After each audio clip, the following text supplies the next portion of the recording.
Hello, my name is Dr. George Sparks, and this is Biblical Archaeology from the Ground Down, sponsored by BibleInteract. I was asked a question the other day. Is the Joash inscription real or is it a forgery? And what do I think? Well, I'm not an epigrapher, and this inscription was in the news almost 20 years ago, back in around 2003. But in retrospect to what you're asking, I have certain criteria, and I'm going to share my criteria with you before we actually go into the articles that will give you your answer. The first word is circumspect. To circumspect, carefully to consider all circumstances and plausible consequences. In other words, if I say something is real and it's not, what are the consequences? Monetarily, also, let's say that those that are studying academically, what are the consequences for not doing correct circumspect? Mendacious, not telling the truth and lying. And some people lie just because the artifact will be worth money if they can sell it as the real thing. Untenable. Now, this is especially important in a position or a view. So in a position or a view, being untenable means that you're not able to maintain or defend it against attack or against criticisms. Pervasive. Something can be pervasive when it is forced upon you in the news. And it is popular because it's sensational. Sensational does not make it authentic or true. So when it's especially an unwelcome influence, all right, but this influence spreads widely through an area, a group, or a community. This is pervasive. The next word is litany. Litany. Litany is like a series of petitions that are used in a church service. Okay, it can be used in reciting a prayer, the clergy, and then responded to by the laity.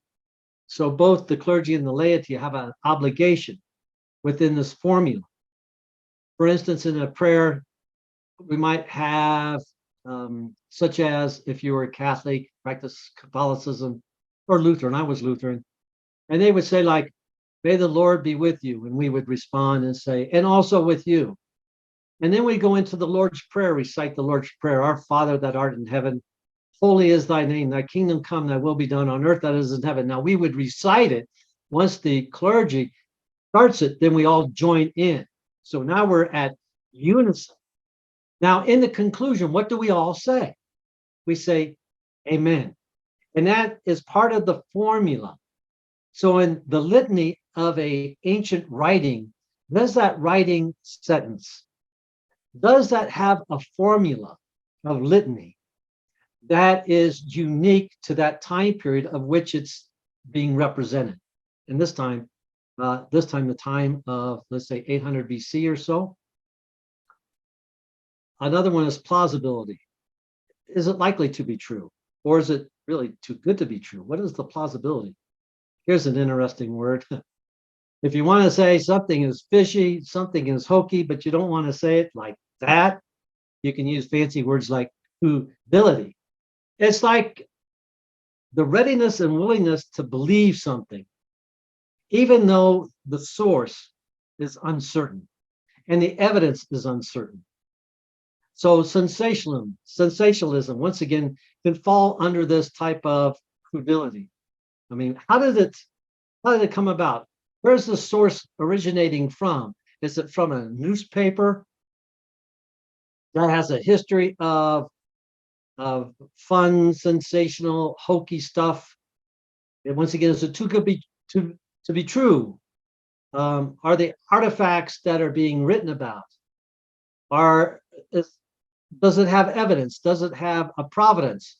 Does it have its archaeological content? Was it found in situ? It's in the newspaper, but do we have peer review? What did the other scholars say about it? Peer review. And did it come out with a sense of urgency? sensationalism and urgency can be big red flags. Okay. So when the Joash inscription came out, I found that sensationalism was in play and also a sense of urgency, like look at me. So the Joash inscription is the name of a controversial artifact rumored to have surfaced in a construction site. The construction site was actually amongst like a Muslim cemetery near the Temple Mount in Jerusalem. The inscription describes repairs made to the temple in Jerusalem by Joash, the son of King Uzziah of Judah. And it corresponds with the account that is in 2 Kings chapter 12. Why some scholars support the antiquity of the patina, that's the tint on the outside that forms after years on a surface of an item, which in turn strengthens the assertion of the inscription as being authentic. Yet, the IAA, Israel Antiquity Authority, has asserted that the inscription is a modern-day forgery, and there you have it. Okay, so the IAA has already come out and said at this time in 2003, it's a forgery. But the IAA can be wrong too, because other scholars believed it to be real. So we have controversy. Now, some more words. Pervasive, and again, stability. At the turn of 2003, the Israeli press published a front page. See, here we go with credulity, and also being persuasive, out there, sensationalism. Front page article announcing the authentication by the Geological Survey of Israel. Now, it's not antiquities, it's not archaeology, it's geology. So, what appears to be a royal inscription of King Joash of Judah, circa around 800 BCE. Now, if it was genuine, or if it's genuine, the inscription reports on a refurbishing of the Jerusalem temple. Now, this would also be the time period of Solomon's temple, so Solomon's temple. And this is in close conformity with the account, once again, that's represented in 2 Kings chapter 12. If it's genuine, the inscription would be proof positive that there was actually a great temple of Jerusalem during the time period of the monarchy period. A fact that many scholars at that time, 2003, challenged. Now we go to circumspect. But the inscription stone, roughly the size of a tablet computer, was not discovered in a controlled archaeological environment or excavation. In other words, it was not in situ. Instead, it came to light through an antiquities dealer, antiquities collector, Ogden Golan, who claimed it was from an area close to the Temple Mount in Jerusalem, but it had no documentation to support that assertion. In other words, they did not have any provenance for the artifact. Not a good thing. All right. Now remember the source, Ogden Golan. I met him once in Jerusalem where I was at a individual's antiquity store. His name was Sammy Taha. It was called Venus Galleries. And nice gentleman. And Sammy Taha, very legitimate antiquities dealer, as dealers go.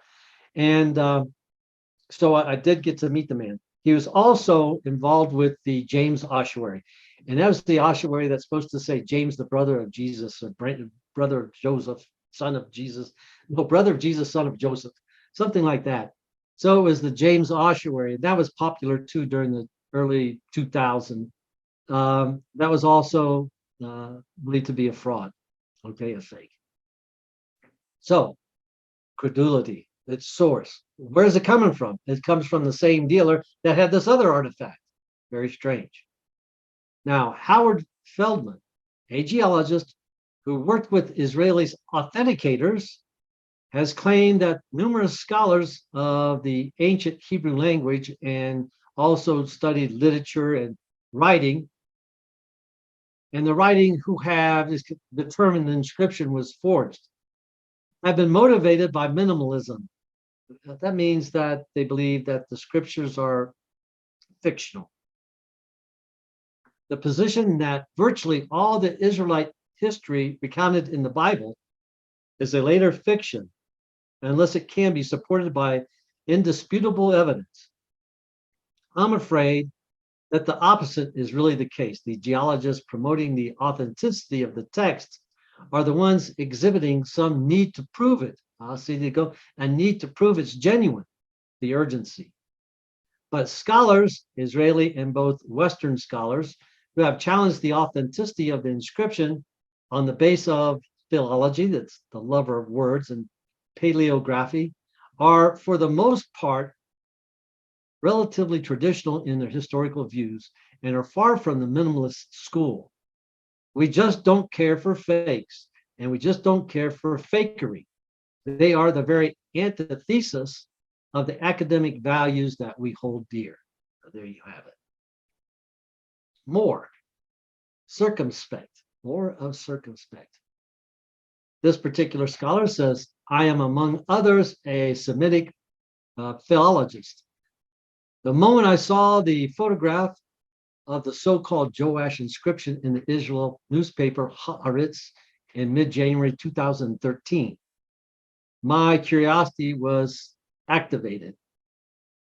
The plausibility, yes, it seems too good to be true. The text was very clean and legible. I copied the inscription and studied it.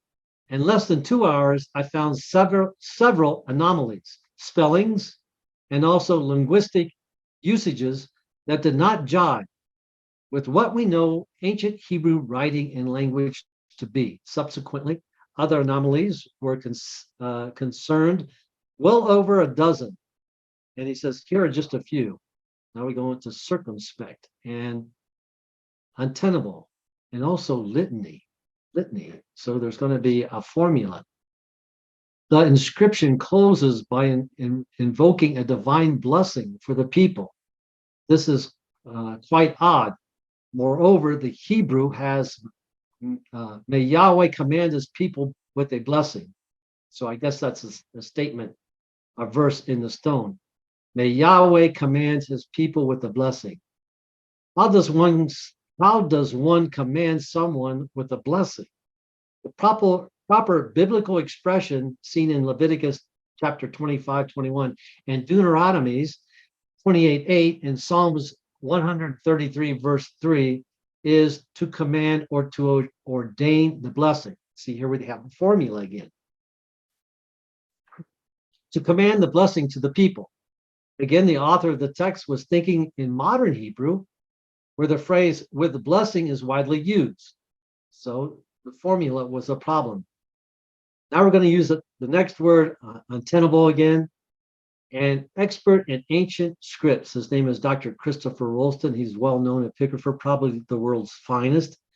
Has indicated anomalies that, to me, he says, is far stronger than any geological analysis. In other words, the geologists are geologists, and he's an epigrapher.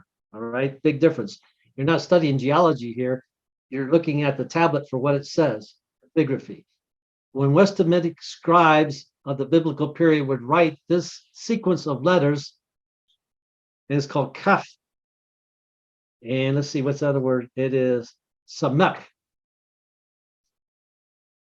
As in the word for silver, kasif.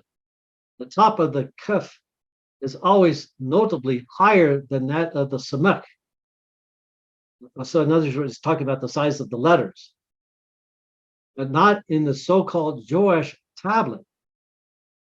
This is a forger's mistake. In other words, making the letters the same size when certain letters, if they follow one another, one would be smaller. Maybe the way if we spell it like a name. My name is George, so it starts off with a capital G, and then it goes to a small e, right? Something like that. A forger can copy letters from the chart and trace them for, you could say, existing inscriptions. But only a sophisticated scholar will pay proper attention to what is relative of the height of the letters. This is an insight that was not yet known in any handbook, at least until now. At least 3/4 of the inscription is composed of sometimes misread and misinterpreted phrases from the Bible. An extraordinary number, which gives the impression of a cobbling together, not original writing. In other words, they didn't do it correctly. Several months after the the publication of the tablet, and after several scholars had dedicated and declared the text to be a fake, the state of Israel put the owner Ogden Golan and other individuals on trial in Jerusalem District Court. And they put him in court for fraud and other infractions. After 7.5 years of periodical hearings, testimonies from 130 witnesses, in March 2012, the judge delivered a 500-page opinion explaining the complexity of this case, in which experts contradicted experts. That's difficult. The judge did not find the Joash inscription to be authentic, but felt that there was enough doubt to acquit the defendant of any major criminal charges. In October 2013, the court ordered Israel Antiquity Authority to return the tablet to its owner. The tablet was returned that following May. So once again, Ogden Golan was also involved with the James ossuary, but in court he was acquitted. All fairness to him. The judge, overwhelmed by diverse testimony, was inconclusive. However, the judgment of scholars who read ancient texts and analyzed their languages and writing, well, this is clear. No textbook of ancient Hebrew inscriptions will ever include this so-called Joash text. No historian of ancient Israel will ever count the inscription as a source. No grammarian of the ancient Hebrew will ever include the words or phrases or forms found in the inscription as being genuine.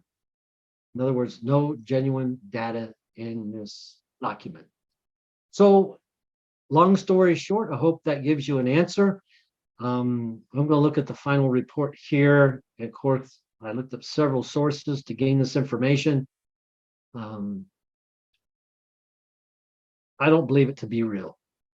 I think it's possibly, be careful here, possibly an attempt to have a very valuable artifact, like a one-of-a-kind. And what's the price on a one-of-a-kind artifact? Well, who knows? People would pay millions for it. They get millions for fragments of the Dead Sea Scroll, which turn out to be fake anyway. So as far as inscriptions and artifacts, we've got to be very careful. And I gave you a list of words to go by. And I hope that helps. And I'm out of here. Remember to like and subscribe. Have a great day, and I appreciate your question.